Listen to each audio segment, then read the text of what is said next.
أينما ثقفوا أخذوا وقتلوا تقتيلا. اللہ اور اس کے ملائکہ نبی صلی اللہ علیہ وسلم پر درود بھیجتے ہیں کہ لوگوں جو ایمان لائے ہو تم بھی ان پر درود و سلام بھیجو. جو لوگ اللہ اور اس کے رسول صلی اللہ علیہ وسلم کو اذیت دیتے ہیں ان پر دنیا اور آخرت میں اللہ نے لعنت فرمائی ہے اور ان کے لیے رسوا کن عذاب مہیا کر دیا ہے. اور جو لوگ مومن مردوں اور عورتوں کو بے قصور اذیت دیتے ہیں انہوں نے بڑے بہتان اور صحیح گناہ کا وبال اپنے سر لیا ہے. کہ نبی صلی اللہ علیہ وسلم اپنی بیویوں اور بیٹیوں اور اہل ایمان کی عورتوں سے کہہ دو کہ اپنے اوپر اپنی چادروں کے پلو لٹکا دیا کریں. یہ زیادہ مناسب طریقہ ہے تاکہ وہ پہچان لی جائے اور نہ ستائی جائے. اللہ غفور رحیم ہے. اگر منافقین اور وہ لوگ جن کے دلوں میں خرابی ہے اور وہ جو مدینہ میں حجاب گیس افواہیں پھیلانے والے ہیں اپنی حرکتوں سے باز نہ آئے تو ہم ان کے خلاف کارروائی کرنے کے لیے تمہیں اٹھا کر کھڑا کر دیں گے. پھر وہ اس شہر میں مشکل ہی سے تمہارے ساتھ رہ سکیں گے. ان پر ہر طرف سے لعنت کی بوچھاڑ ہوگی. جہاں کہیں پائے جائیں گے پکڑے جائیں گے اور پوری طرح مارے جائیں گے. صدق اللہ العظیم.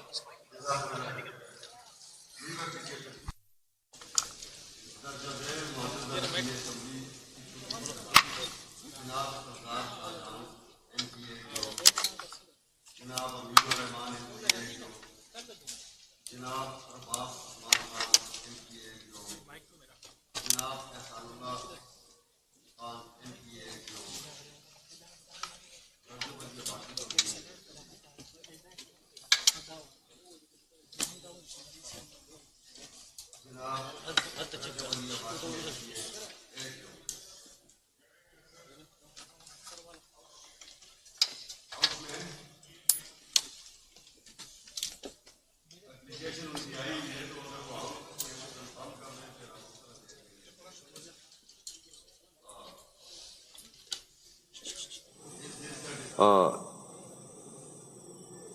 Is this the desire of the House that the leave may be granted? Ayes have it, the leave is granted.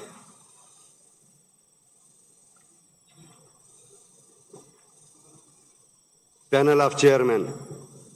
In pursuance of Sub-Rule 1 of Rule 14 of the Provincial Assembly of Khyber Pakhtunkhwa, Procedure and Conduct of Business Rules 1988, I hereby nominate the following members in order of priority to form a panel of chairmen for the current session.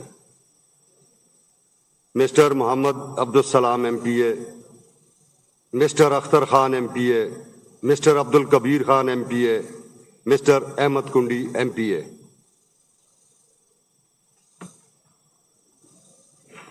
Committee of Petitions. In pursuance of Sub-Rule 1 of Rule 116 of the Provincial Assembly of Khyber Pakhtunkhwa, Procedure and Conduct of Business Rules 1988, I hereby constitute a committee on petitions comprising the following members under the chair of Ms. Surya Bibi, Honorable Deputy Speaker, Mr. Abdul Salam MPA, Mr. Ehtisham Ali MPA, Mr. Ashfaq Ahmad MPA, Arbab Muhammad Wasim MPA.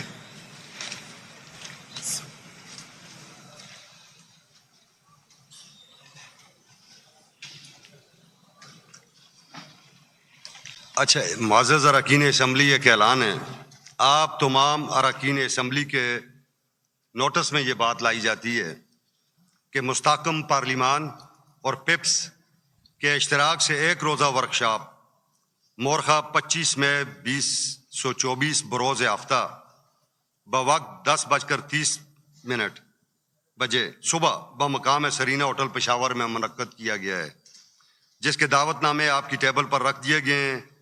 آپ تمام اراکین assembly سے درخواست کی جاتی ہے کہ مقررہ دن، ٹائم، مقام پر اپنی حاضری یقینی بنائیں، تاکہ یہ بجٹ سیشن کے حوالے سے، بجٹ کے اوپر ہے یہ سیمینار پیپس اور مستحکم پارلیمان کی طرف سے، تو اس سے آپ استفادہ بھی کر سکتے ہیں. آپ کو اس سے کل جو ہے اس سے پھر آپ کو بحث میں بھی فائدہ ہوگا اور باقی چیزوں میں بھی فائدہ ہوگا. اچھا، میں آج دیکھ رہا ہوں کہ جناب ایڈوکیٹ جنرل خیبر پختونخوا جناب شاہ فیصل عثمان خیل ہاؤس میں موجود ہیں. میں انہیں خوش آمدید کہتا ہوں. اور یہ بڑے پچھلا ہمارا دور گزرا تھا آپ سب کو یاد ہو تو ہم نے کبھی اپنا ایڈوکیٹ جنرل نہیں دیکھا، تو ہم یہ سمجھتے ہیں کہ آپ کی حاضری اس بات کی غمازی ہے کہ انشاءاللہ تعالی چیزیں پہلے سے بہتر انداز میں چل رہی ہیں۔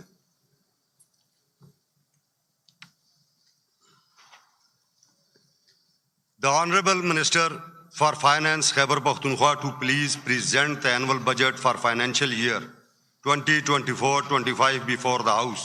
The Honorable Minister for Finance, please.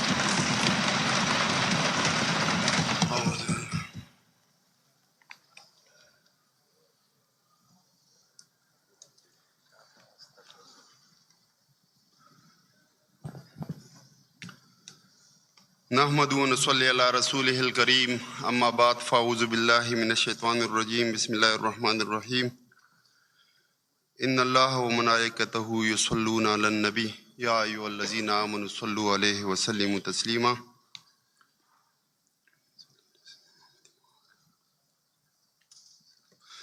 ایاک نعبد و ایاک نستعین۔ جناب اسپیکر، بہت شکریہ۔ تمام تعریفیں اللہ تعالیٰ کے لیے ہیں اور نبی آخر الزمان حضرت محمد مصطفیٰ صلی اللہ علیہ وسلم کی ذات اقدس پر لاکھوں درود و سلام۔ الحمدللہ 8 فروری 2024 کے عام انتخابات میں خیبر پختونخوا کے عوام نے اپنا واضح مینڈیٹ جناب عمران خان صاحب اور پاکستان تحریک انصاف کو دے کر اپنے اعتماد کا اظہار کیا۔ پاکستان تحریک انصاف کی حکومت نے خیبر پختونخوا میں جو بے مثال ترقیاتی کام کیے ہیں وہ عوام کی زندگی میں مثبت تبدیلیاں لانے کا باعث بنے۔ تعلیم، صحت اور بنیادی سہولیات میں انقلابی اصلاحات کی بدولت خیبر پختونخوا کے عوام میں امید اور سرشاری کا احساس پیدا ہوا۔ ان منصوبوں میں سب سے اہم منصوبہ صحت انصاف کارڈ کا اجرا ہے، جس کے تحت صوبے کے عوام کو صحت کی یکساں سہولیات مفت فراہم کرنے کا وعدہ پورا کیا گیا۔ جناب اسپیکر، اسی طرح تعلیمی شعبہ میں پاکستان تحریک انصاف نے اسکولوں، کالجوں، یونیورسٹیوں کی تعداد میں اضافہ کیا اور تعلیمی معیار کو بلند کرنے کے لیے مختلف پروگرامز متعارف کرائے۔ ان اصلاحات کے نتیجے میں طلباء و طالبات کے لیے حصول تعلیم کے زیادہ سے زیادہ مواقع پیدا ہوئے۔ علاوہ ازیں سڑکوں، پلوں اور ٹرانسپورٹ کے نظام کی بہتری کے لیے کیے جانے والے منصوبوں نے صوبے کی معیشت کو ترقی کے راہ پر گامزن کیا۔ پاکستان تحریک انصاف خیبر پختونخوا کے عوام کی خدمت میں ہمیشہ پرعزم پاکستان تحریک انصاف رہی۔ ہر مشکل وقت، بالخصوص کرونا وبا اور سیلاب کی تباہ کاریوں میں عوام کے ساتھ کھڑے رہنے والے عمران خان کی قیادت نے خیبر پختونخوا کے عوام کو یہ باور کرایا کہ وہ کسی بھی چیلنج کا سامنا کرنے کے لیے تیار ہے۔ عوام کی فلاح و بہبود کے لیے کیے جانے والے ان اقدامات کی بدولت تحریک انصاف نے حقیقی معنوں میں عوام کے دلوں میں اپنی جگہ بنائی۔ جناب اسپیکر، میں اس ایوان کی وساطت سے صوبے کے عوام کو یہ یقین دلاتا ہوں کہ آنے والے وقتوں میں پاکستان تحریک انصاف خیبر پختونخوا کی ترقی اور خوشحالی کے لیے مزید اقدامات اٹھائے گی۔ عوام کی خدمت کا یہ سفر جاری رہے گا اور انشاءاللہ خیبر پختونخوا کا ہر باشندہ خوشحال اور مطمئن زندگی گزارے گا۔ اللہ تعالی ہمیں اپنی ذمہ داریوں کو بطریق احسن نبھانے کی توفیق عطا فرمائے اور ہمارے صوبے کی ترقی و خوشحالی کا یہ سفر جاری و ساری رہے، آمین۔ جناب اسپیکر، میں سب سے پہلے اس معزز ایوان کو پاکستان تحریک انصاف کے گزشتہ 2 ادوار حکومت میں عوام کی فلاح و بہبود اور خدمات کی فراہمی کے لیے مکمل کیے گئے چند بڑے بڑے اقدامات سے آگاہ کرتا ہوں۔ جناب اسپیکر، عوام کو سستی اور معیاری صحت کی سہولیات فراہم کرنا حکومت کا اولین فریضہ ہوتا ہے۔ اس فریضے کو خلوص دل کے ساتھ سر انجام دینے کے لیے پاکستان تحریک انصاف کی حکومت نے ایسے اقدامات اٹھائے جس سے صوبے کے عوام بالخصوص غریب طبقہ سب سے زیادہ مستفید ہوا۔ ان اقدامات میں سے کچھ کا ذکر کرنا ضروری سمجھتا ہوں۔ پاکستان تحریک انصاف حکومت نے صوبہ بشمول ضم اضلاع کے لیے تمام شہریوں کو معیاری طبی سہولیات کی فراہمی کی غرض سے انصاف کارڈ فراہم کیا۔ خیبر پختونخوا 4 کروڑ سے زیادہ شہریوں کو یونیورسل ہیلتھ کوریج فراہم کرنے والا ملک کا پہلا صوبہ ہے، جس کے تحت ہر خاندان کو سالانہ 10 لاکھ روپے کے ہیلتھ انشورنس فراہم کی گئی، جس سے مستفید ہونے والوں میں 52% خواتین بھی شامل ہیں۔ ان میں ادویات کی فراہمی کے لیے بجٹ میں خاطر خواہ اضافہ کیا گیا۔ صوبے کا پہلا برنس اینڈ ٹراما سینٹر بہترین خدمات فراہم کر رہا ہے۔ پشاور انسٹیٹیوٹ آف کارڈیالوجی قائم کیا گیا، جس سے ہزاروں مریضوں کو علاج کی سہولیات فراہم کی جا رہی ہے۔ خیبر ٹیچنگ ہسپتال میں نیا OPD بلاک، لیڈی ریڈنگ ہسپتال میں الائڈ اور سرجیکل بلاک، حیات آباد میڈیکل کمپلیکس میں آرتھوپیڈک اور سپائن سرجری بلاک تعمیر کیا گیا، جس سے صوبے بھر کے عوام کو صحت کی بہترین سہولیات مہیا کی جا رہی ہیں۔ سدھو کالج آف ڈینٹسٹری کا قیام عمل میں لایا گیا، جس سے مالاکنڈ ڈویژن کے عوام مستفید ہو رہے ہیں۔ کورونا وبا کے عالمی چیلنج سے نمٹنے کے لیے حکومت خیبر پختونخوا کے اقدامات کو قومی اور بین الاقوامی سطح پر سراہا گیا، جس سے دیگر خدمات کے ساتھ ساتھ 2,13,000 سے زیادہ مریضوں کو طبی سہولیات کی فراہمی بھی شامل ہے۔ جناب اسپیکر، پاکستان تحریک انصاف کی حکومت اس حقیقت پر یقین رکھتی ہے کہ تعلیم قوموں کی ترقی میں بنیادی کردار ادا کرتی ہے۔ یہی وجہ ہے کہ تعلیم پاکستان تحریک انصاف کے لیے اہم ترین شعبوں میں سے ایک ہے، کیونکہ ہم سمجھتے ہیں کہ سب سے بہتر سرمایہ کاری وہ ہے جو ہم اپنے بچوں کا مستقبل بہتر بنانے کے لیے کرتے ہیں۔ اس ضمن میں معزز ایوان کو تحریک انصاف کی گزشتہ 2 ادوار میں اٹھائے گئے چیدہ اقدامات سے آگاہ کرتا ہوں۔ ہزاروں نئے اسکولوں کی تعمیر کے ساتھ ساتھ کئی اسکولوں کو اپ گریڈ کیا گیا۔ اساتذہ کی کمی کو پورا کرنے کے لیے 1 لاکھ سے زیادہ قابل اساتذہ کو میرٹ کی بنیاد پر بھرتی کیا گیا، جس سے تعلیم تک رسائی اور معیار میں بہتری آئی۔ کم سہولیات کے حامل علاقوں میں طلباء اور طالبات کے لیے 2000 سے زائد کمیونٹی اسکول قائم کیے گئے۔ سیکنڈری اسکول کے طلباء و طالبات کے لیے وظیفہ پروگرام شروع کیا گیا۔ مردان میں گرلز کیڈٹ کالج کا قیام عمل میں لایا گیا۔ 2013 سے 2022 تک 84 کالجز اور 10 یونیورسٹیاں قائم کی گئی۔ اس کے ساتھ ساتھ 76 کالجز کی اپ گریڈیشن بھی کی گئی، جس سے طلباء و طالبات کو ان کے آبائی علاقوں میں اعلیٰ تعلیم کی سہولت میسر ہو رہی ہے۔ ضم شدہ اضلاع میں کیڈٹ کالجز قیام سے دہشت گردی سے متاثرہ علاقوں کے طلباء کو اعلیٰ تعلیم کے مواقع میسر ہو رہے ہیں۔ نوجوانوں کی اعلیٰ تعلیم کے فروغ کے لیے حکومت خیبر پختونخوا کا ایک اور احسن اقدام پاک آسٹریا فخشولی انسٹیٹیوٹ آف ٹیکنالوجی ہری پور کا قیام ہے، جس سے دور جدید کے تقاضوں کے مطابق اعلیٰ تعلیم مہیا کی جا رہی ہے۔ جناب اسپیکر، امن و امان اس صوبے کا سب سے بڑا مسئلہ رہا ہے۔ پاکستان تحریک انصاف نے حکومت میں آتے ہی اس مسئلے پر قابو پانے کے لیے ٹھوس اقدامات اٹھائے۔ اعداد و شمار سے ظاہر ہے کہ دہشت گردی کے واقعات میں خاطر خواہ کمی واقع ہوئی۔ امن و امان کی بحالی میں سب سے اہم شعبہ پولیس کا ہے، جس کو خصوصی توجہ دی گئی۔ اس شعبے میں کی گئی اصلاحات اور اقدامات سے میں اس ایوان کو آگاہ کرتا ہوں۔ پولیس ایکٹ نافذ کیا گیا، جو اپنی نوعیت کا پہلا قانون ہے جس کے تحت پولیس کو خود مختار بنایا گیا۔ پولیس فورس کو پیشہ ورانہ خطوط پر استوار کیا گیا۔ پولیس کو جدید اسلحہ، bulletproof jacket, bulletproof گاڑیاں فراہم کی گئی تاکہ وہ امن و امان کے چیلنجز سے نمٹنے کے لیے اپنی ذمہ داریاں بطریق احسن ادا کر سکیں۔ جناب اسپیکر، خیبر پختونخوا واحد صوبہ ہے جس نے حقیقی طور پر اختیارات نچلی سطح تک منتقل کیے اور مقامی حکومتوں کے لیے سالانہ ترقیاتی پروگرام کی مد میں 20% فنڈز مختص کیے۔ لاوازی صوبائی مالیاتی کمیشن اور مقامی حکومتوں کے کمیشن قائم کیے گئے۔ جناب اسپیکر، آج پوری دنیا موسمیاتی تبدیلی کے اثرات کی لپیٹ میں ہے۔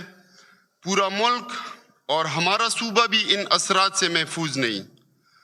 حالیہ تاریخ میں بے وقت بارشوں اور ان کے نتیجے میں آنے والے سیلابوں سے پورے صوبے کا انفراسٹرکچر بری طرح متاثر ہوا اور سرکاری و نجی املاک کو بھی شدید نقصان پہنچا۔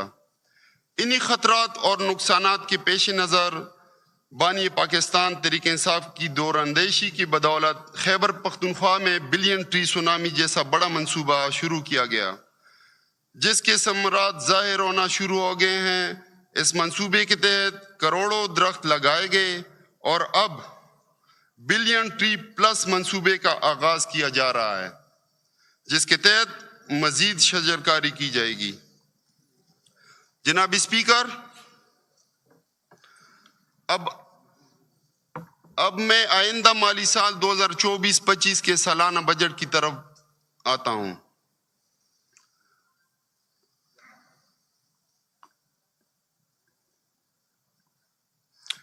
جناب اسپیکر، بجٹ کی تیاری کے دوران صوبائی حکومت نے پالیسی پر مبنی بجٹ سازی کے رجحان کو مد نظر رکھا۔ فنانس ڈپارٹمنٹ نے محکمہ منصوبہ بندی و ترقیات کے ساتھ مل کر تمام محکمہ جات کی مشترکہ جائزہ اجلاس منعقد کیے اور بجٹ میں عوامی خدمات کی فراہمی کو بہتر بنانے پر خصوصی توجہ مرکوز کی۔ اس بجٹ میں صوبہ کی معیشت کی ترقی کے لیے کاروباری و صنعتی طبقے سے بھی مشاورت کی گئی۔ وزیر اعلیٰ خیبر پختونخوا علی امین خان گنڈاپور کی ہدایات کی روشنی میں سماجی تحفظ، امن و امان، روزگار اور اقتصادی ترقی کے منصوبوں کے لیے خطیر فنڈز مختص کیے گئے۔ جناب اسپیکر، بجٹ کی تیاری میں محصولات انتہائی اہم کردار ادا کرتے ہیں۔ اگر میں یہ کہوں کہ بجٹ کی ابتدا آمدن سے ہوتی ہے تو غلط نہ ہوگا۔ جناب اسپیکر، آمدن کے دو حصے ہیں، ایک تو وہ ہے جو کہ صوبہ خود کماتا ہے اور دوسرا وہ جو وفاق سے مختلف مدوں میں محاصل کی صورت میں آتا ہے۔ ان محصولات میں زیادہ حصہ وفاق سے صوبے کو ملنے والے ترسیلات پر مشتمل ہے۔ جناب اسپیکر، میں اب اس معزز ایوان کو وفاق کی ذمہ واجب الادا محاصل کی بابت آگاہ کرتا ہوں۔ ان میں پن بجلی کا خالص منافع، رائلٹیز، NFC شیئر میں ضم شدہ اضلاع کے لیے مقرر کردہ رقوم میں کمی اور ونڈ فال لیوی وغیرہ شامل ہے۔ جناب اسپیکر، ضم شدہ اضلاع کے لیے NFC ایوارڈ میں واجب الادا حصے کا ذکر از حد ضروری ہے۔ سابقہ قبائلی اضلاع کے خیبر پختونخوا میں انضمام کے بعد اب تک NFC ایوارڈ کے تحت ضم شدہ اضلاع کا سالانہ حصہ 262 ارب روپے بنتا ہے، تاہم صوبے کو اس ضمن میں صرف 123 ارب روپے ملے ہیں، جس کی وجہ سے خیبر پختونخوا کو 139 ارب روپے کے سالانہ خسارے کا سامنا ہے۔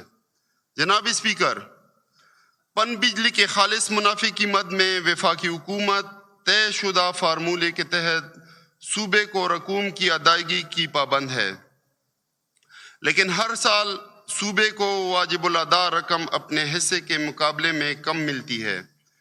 وفاقی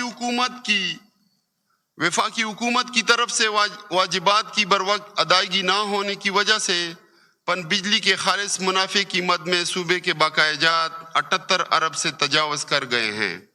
لاوازی CCI یعنی کونسل آف کامن انٹرسٹ سے منظور شدہ AGN قاضی فارمولے کے تحت 30 جون 2024 تک 1800 ارب سے زیادہ کے بقایا جات وفاق کے ذمہ واجب الادا ہیں۔ جناب اسپیکر، وفاقی حکومت کی پیٹرولیم پالیسی 2012 کے مطابق تیل کی تلاش کرنے والی اور پیداواری کمپنیاں $40 فی بیرل سے زائد رقم پر ونڈ فال لیوی ادا کرنے کی پابند ہے۔ یہ لیوی وفاقی حکومت اور صوبے کے درمیان برابری کے تناسب سے تقسیم ہوتی ہے۔ پیٹرولیم پالیسی 2012 کے واضح شکوں کے باوجود خیبر پختونخوا کو 2013 سے تیل کے ذخائر پر 46 ارب 82 کروڑ روپے کے واجبات وفاق کے ذمہ ہیں۔ جناب اسپیکر، اب میں صوبے کی اپنی آمدن کے بارے میں معزز ایوان کو آگاہ کرتا چلوں۔ صوبہ خیبر پختونخوا نے گزشتہ چند سال میں اپنی آمدنی میں خاطر خواہ اضافہ کیا۔ آئندہ مالی سال کے لیے ریونیو موبلائزیشن پلان بنایا ہے، جس کے تحت 93 ارب 50 کروڑ روپے کا ہدف مقرر کیا گیا ہے۔ ہماری حکومت صوبائی آمدن کو بڑھانے کے لیے ٹیکس کی شرح کو بڑھانے کی بجائے ٹیکس نیٹ کو بڑھانے پر زیادہ توجہ دے رہی ہے۔ اس ضمن میں کئی اصلاحاتی اقدامات اٹھائے گئے ہیں، جن میں sales tax, property tax, tobacco cess اور دیگر محصولات میں اصلاحات شامل ہیں۔ خیبر پختونخوا ریونیو اتھارٹی کے تحت سیلز ٹیکس آن سروسز کی مختلف کیٹیگریز کی شرح میں نمایاں کمی کی تجویز ہے۔ ہوٹلوں پر سیلز ٹیکس کی شرح 6% کر دی گئی ہے اور ریسٹورنٹ انوائس مینجمنٹ سسٹم یعنی ریمز کا استعمال تمام ہوٹلوں کے لیے لازمی قرار دیا گیا ہے اور شادی ہالوں کے لیے فکسڈ سیل ٹیکس ریٹ متعارف کرنے کی تجویز ہے۔ پراپرٹی ٹیکس قیمت میں بڑا ریلیف دیا جا رہا ہے۔ کارخانوں پر پراپرٹی ٹیکس 2.5 روپے فی مربع فٹ